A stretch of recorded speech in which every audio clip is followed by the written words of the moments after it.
Hello, everyone. Uh, on this dreary day here in New York State, or in New York City. This is the East Coast Economic Update for March the 12th, 2010.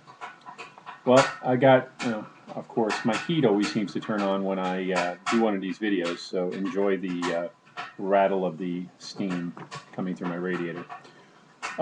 Two articles. One, the Lehman report that was put out yesterday, 2,200 pages.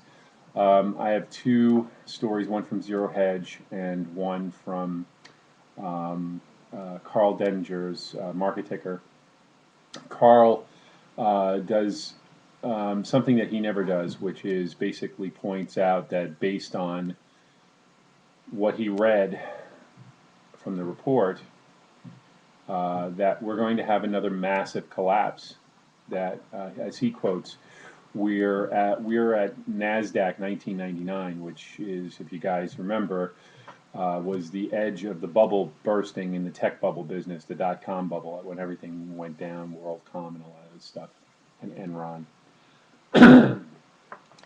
So, which is something that Carl doesn't do. Carl does analysis, and he sometimes gets bombastic, but he never makes a prediction. This time he did, which says a lot. So it's something to think about. The other thing is, which I think is even more interesting, I have Weplocks, Warren Pollock's video attached to my info box. Also, I have an article from Google News about oil companies shutting down their refineries. The reason for this is, well, overtly, the reason for it is the only way an oil company at this present time, with inflation, yes, there is inflation, um, the only way that an oil company can actually stay afloat is oil being at $100 a barrel. $82 a barrel ain't going to cut it. That goes for the Middle Eastern countries. It also goes for the other ones. So they're shutting down refineries and pumping stations and laying off at least now 2,000 people so far at some of the refineries. I'm sure there's going to be more. And if that's an indication of a recovery of green shoots, I don't know what is. I'm being facetious.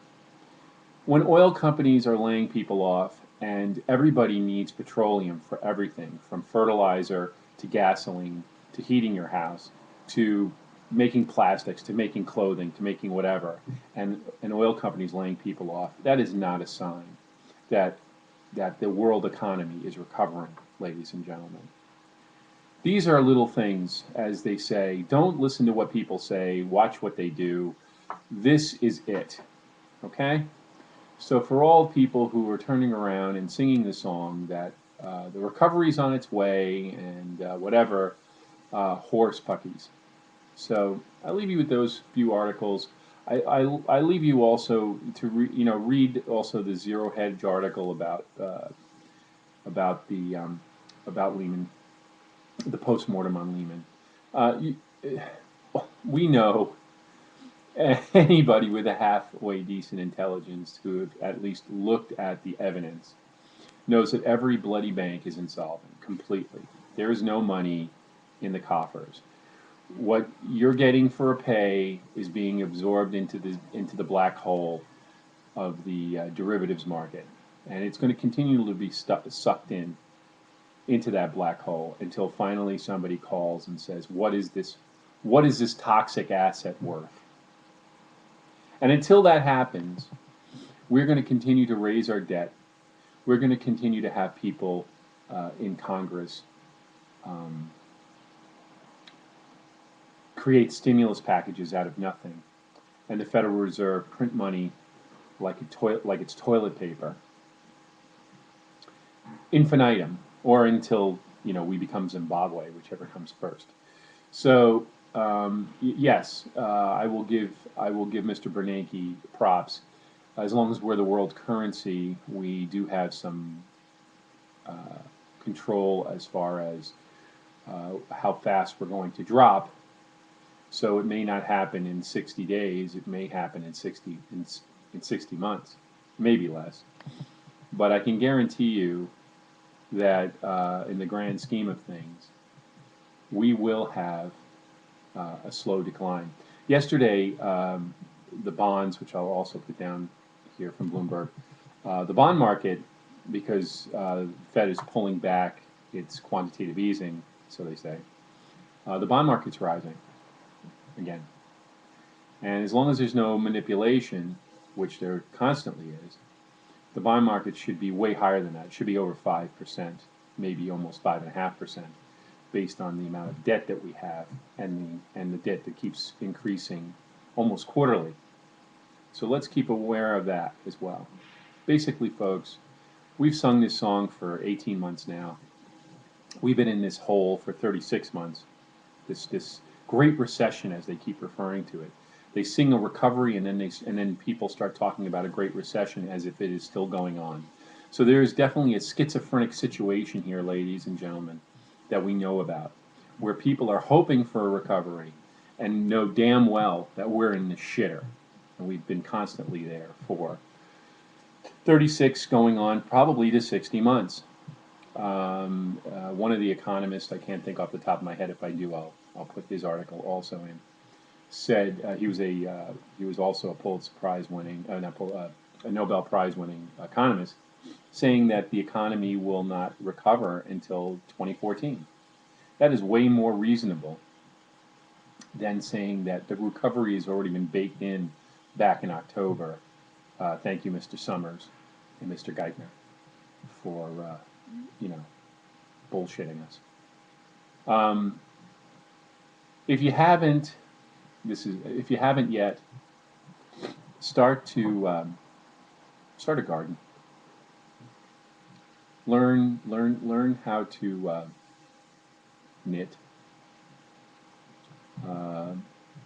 Strengthen up your carpentry skills. These things are going to be important. We may not have Armageddon, but we will have a situation where if things get bad enough, it's always good to have your own vegetables, especially if lettuce gets up to $5 a bunch, which is not inconceivable. So I leave you with all this.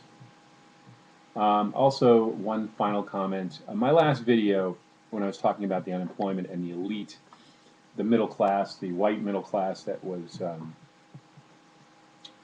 has historically been the propagators of revolution.